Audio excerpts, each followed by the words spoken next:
acid rain, contaminated drinking water, social terrorism, decrepit economies, and extreme poverty. Just a few of the problems that plague oil-rich countries due to the exploitative actions of multinational companies.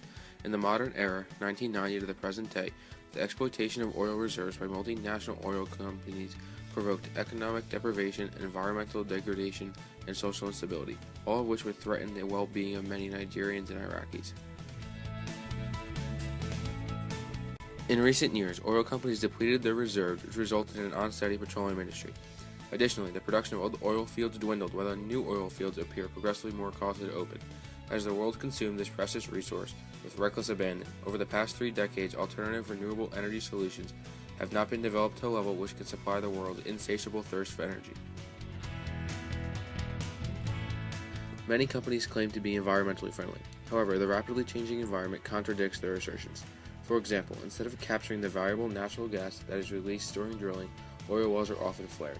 In other words, uncapped oil wells are ignited into a threatening flame that burns for the lifespan of the well, possibly over 20 years.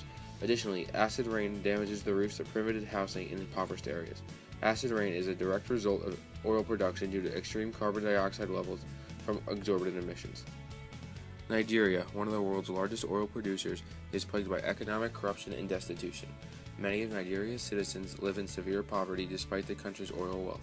Unfortunately, Nigeria was led by corrupt governments who stunted economic development and were notorious for money laundering.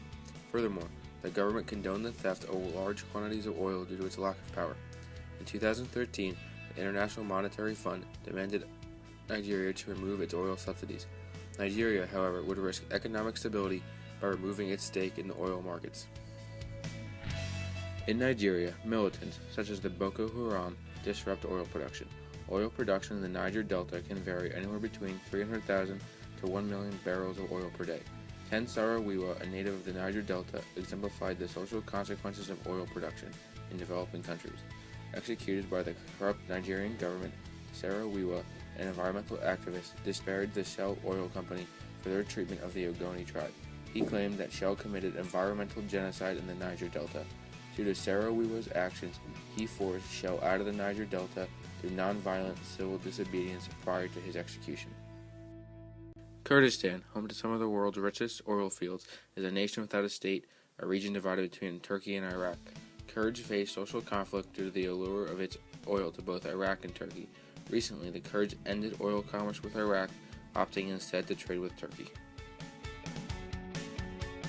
While Iraq is among the leaders in oil production, a large portion of its oil exports are siphoned off to Turkey by militant groups. Consequently, Iraq's gross domestic product is substantially lower due to oil theft.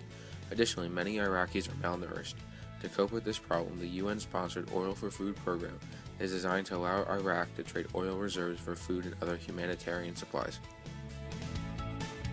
Iraq's poor water quality is a detriment to the health of many Iraqis. Oil drilling operations produce many other hazardous byproducts in addition to crude oil. These substances dissolve into water and contaminate Iraq's water supply. Furthermore, Iraq's decrepit infrastructure promotes the spread of waterborne illnesses. Oil companies are also faced with the dilemma of disposing of byproducts from drilling. With no safe depository, many oil companies inject chemicals and other harmful substances into fissures in the mountains as a temporary solution.